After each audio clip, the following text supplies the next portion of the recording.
So when I first got here to Hoi An, I was staying in an Airbnb that was a little more in the city, so I was like on a road and there wasn't really any nature cafes or anything around me. The Airbnb itself was lovely, but all I wanted was to be as close to the rice fields and as close to green space as I possibly could. So I switched to this lovely Airbnb that has a beautiful view overlooking the vegetable village. It's right by the rice fields. I can literally walk to my favorite cafe.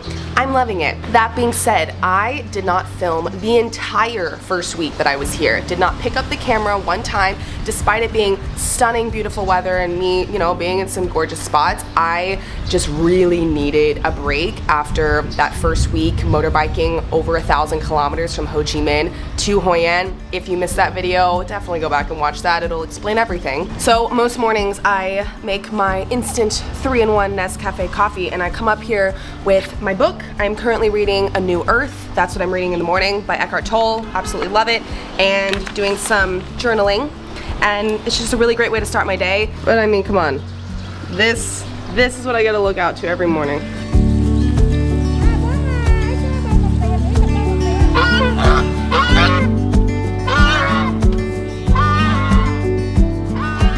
So a big reason why I'm here for 2.5 weeks is because I have a lot of work to catch up on and get ahead before I head back out on my big adventure. And so far, Hoi An is truly one of my favorite digital nomad destinations that I've ever been to. It is easily a place that I could spend months. And right now I'm walking, which I love, to be able to walk places, not have to take the motorbike everywhere. I'm walking to, honestly, this is my favorite cafe in Hoi An, but it might be my favorite cafe in the world. Definitely in my top 3. I have been here like at least 5 times. I'm besties with the owner, Hannah. Hopefully she's there today. Woo!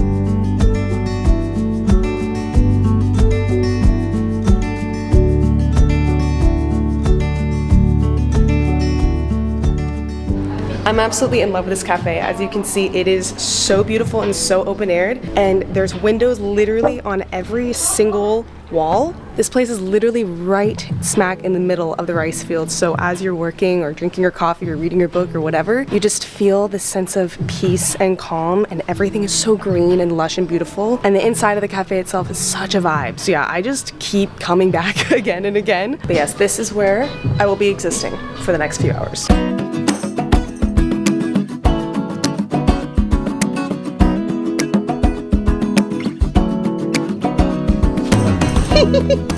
Hi! You know what I do? What? I really love this one, but I don't feel maybe I should leave it or I should bring inside. The plant? It's beautiful, I like it. It is so beautiful. Cut or no, cut or no. Woo! Beautiful. After I finished up working for the night, Hannah actually invited me over to her villa that she's been designing and building for the last 2 years. Look! Oh my goodness, this is beautiful. Look at this. It's so cozy. What? Girl! Welcome! Woo! Oh my gosh! Look at the view. Everything. Keep the sun down. It's so beautiful. And morning when I wake up. Yeah. Oh my God.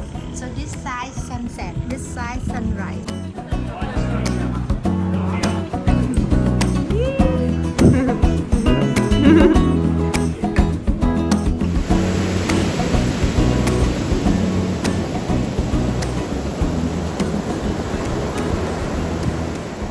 Ooh, look who it is. Look who's here. Oh, hey. You guys know Sam. This is my girl. Hi. Usually we're in Mexico together. I'm like positive I've never been. You don't! So we were each on our own like solo adventure in Vietnam, and then we just like convened here in Hoi An. Which is actually something we planned 2 months ago when we were together in Mexico. Yep. It is a coincidence that we both were already wanting to come to Southeast Asia at the same time, and then when we realized that, we were like, oh, we'll do it together. Yeah! And then had a moment in Mexico where we were both like, love you, but I need like a solo trip, but let's meet up. Yeah. Here we are. It's been so good because we've both been on our own like kind of a lot for the last few weeks, and then we just got here and have just been in full like bliss mode. Yeah. There are countless things that I love about traveling full time, but the main challenge for me over the years has been decision fatigue and just general exhaustion. So finding a sanctuary like Hoi An where I can rest, work, and take care of my body without having to figure out where I'm sleeping tomorrow has been everything. I think what's really fun at this point is I can drive most places that I go without maps. Feeling like a true local. My general routine here has been simple. It usually starts with either a yoga class at this gorgeous studio right on the rice fields, or I'll head to the gym for a strength and cardio workout that only costs about $2 per visit. Then I'll typically go work at a cafe for like 4 or 5 hours. Sometimes I'll switch it up and try out a new spot because there are seriously so many amazing cafes in Hoi An. But usually I end up going to one of my regular spots that I know and love. And we've been having girls' nights too with one of my housemates. I'm staying at a different homestay, also in the rice paddies. And shout out Marie. She is podcaster queen, also digital nomad. And yeah, we met at my homestay and we've been hanging out, going on girls' nights and just having the best So time, much actually. fun. You won! Oh my god! Wow, the comeback of the century! Baby girl won! Oh my god! Last night we had so much fun. We did the little lantern release in the river, which was so romantic and cute. Just the two of us. Our own private boat. Our driver definitely, like everyone else, was like, oh my god, fucking. And then we went to the night market and Marie just hooked us up with the best lady who just gave us all different kind of dishes that I hadn't tried yet. I had some pho for the first time, had the fried Vietnamese pancake. And the white rose. If you come to Hoi An, you have to try the white rose.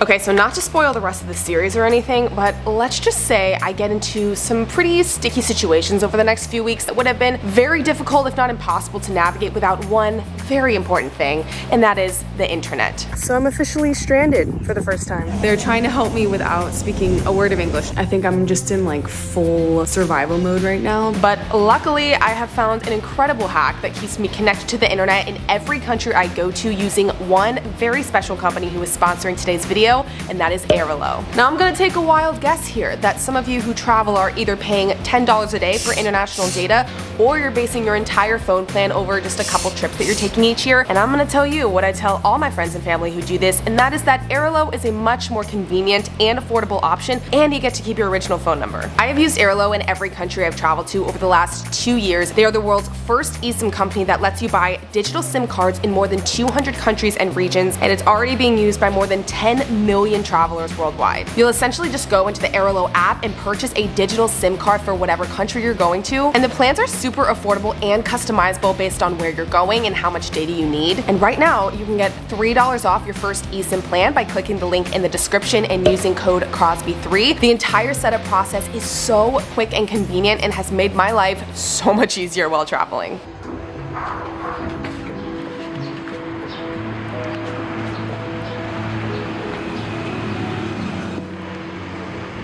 The fact that I can walk out my homestay, turn the corner, and I am here in this stunning vegetable garden area village for sunset. I feel so, so grateful. Literally, that is where I'm staying, and that's how close I am.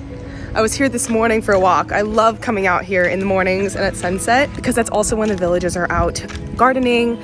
It gets a little too hot in the middle of the day, so they usually go in for midday, but they're always out in the mornings and in the evenings working so, so hard. Old Town or Ancient Town is absolutely incredible, but I just really love staying in this part. It's so peaceful and you're really, in it with the locals. You get to watch them go about their daily lives, especially here in the vegetable garden, watching them wrap up their day around sunset and then start their day in the morning. It really makes you appreciate how hard they work, and when you're eating all of the gorgeous fresh greens and herbs in all of the meals here, you know exactly where it's coming from and who is making it happen.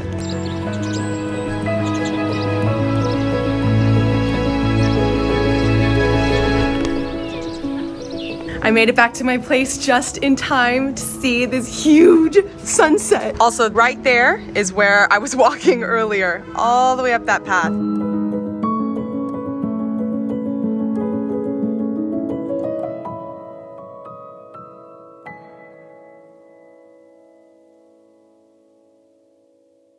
So I have had several locals since being here tell me that Hoi An has some of the best banh mi in Vietnam. And I have yet to try banh mi here, so I'm going to this place that I have heard amazing things about. People call her the queen of banh mi. She's been here for 30 years making it, so we're gonna go see what that's all about.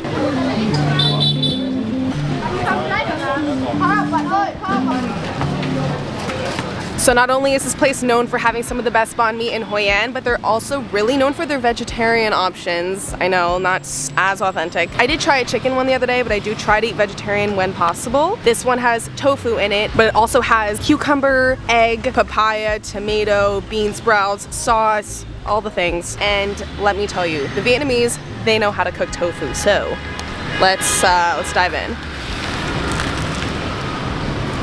This is so delicious. I think for me, the thing that I love most about banh mi, number one, the baguettes. They have major French influence here, so the baguettes are so good and so crusty and perfect. And then the sauce, oh, the sauce that they put in these banh mi's are always to freaking die for. I'm in heaven.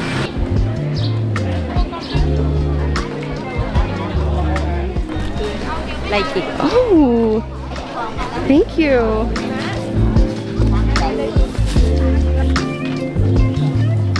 So when I tell you I have been in heaven here in Vietnam because they take coffee to another level. I'm talking artistry. It's not just a coffee. And there's so many different kinds to choose from, it's almost overwhelming. There's regular Vietnamese coffee with the sweetened condensed milk. There's coconut coffee, salt coffee, egg coffee, so much more. But we're gonna take it one coffee at a time. Today I'm having an iced salt coffee. I read on their menu that this is made with espresso, of course, cream cheese, hello, sweetened condensed milk, that's a staple, and salt. I hope I'm not missing anything, but this place is known for their salt coffee, and I even asked the woman downstairs what is better, the coconut or the salt. She was like, salt, immediately. So we're going with that.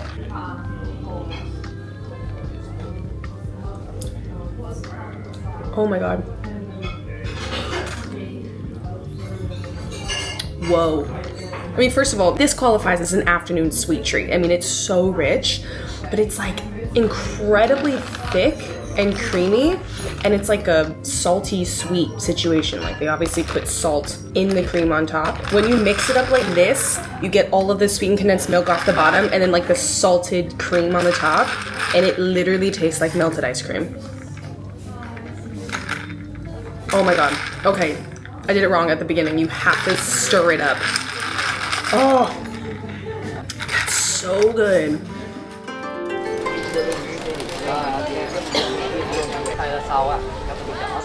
Hoi An Ancient Town is exploding with cultural history and practically oozing charm.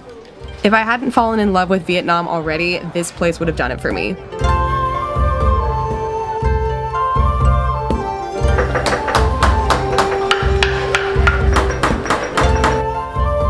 It attracts millions of tourists each year, many of whom actually come here specifically to buy custom-tailored clothing that can be made in 2 or 3 days.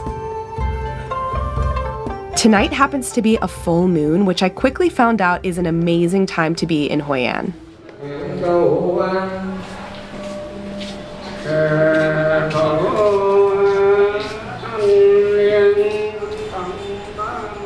Some Vietnamese will visit temples to pray for blessings, while others will make their way to the river to release a lantern to honor their ancestors or simply make a wish.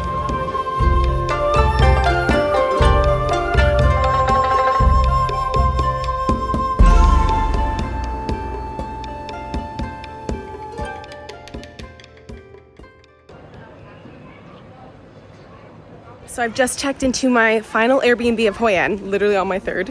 I'm honestly enjoying exploring different parts of Hoi An. I am currently in like a really cute local neighborhood, much more chill than my last spot, which was kind of on a main road. But I'm really, really enjoying this. I'm super close to the beach, which is an area I really like. The weather has been pretty rainy and windy for a week straight, but during my last few days in Hoi An, the sun has come back out and I'm taking full advantage of my new neighborhood by the beach.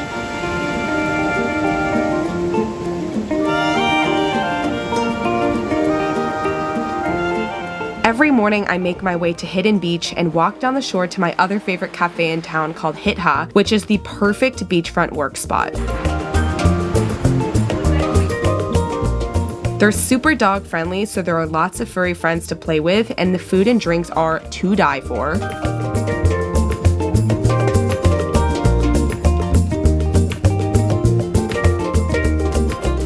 I usually spend about 4 or 5 hours here on my laptop and then order a late lunch to enjoy on the beach.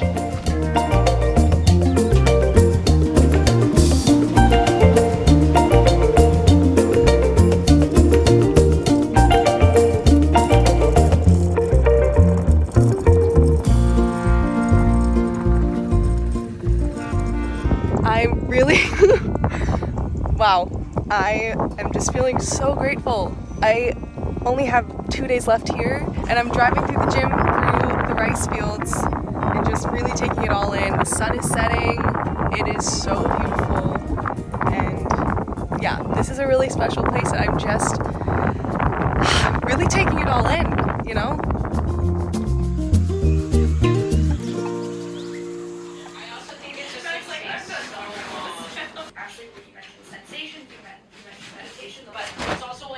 I've been in Hoi An for 3 weeks and I've gotten really cozy here.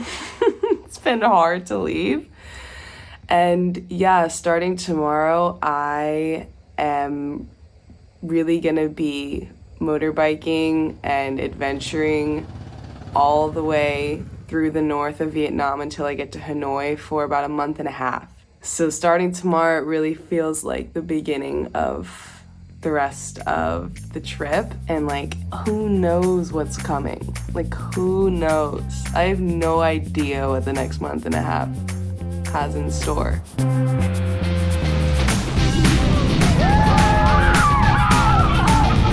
Well, we've got a bit of a windy, rainy start to the day. That literally looks like you just jumped in a puddle of water. Yeah, that's pretty much how it feels.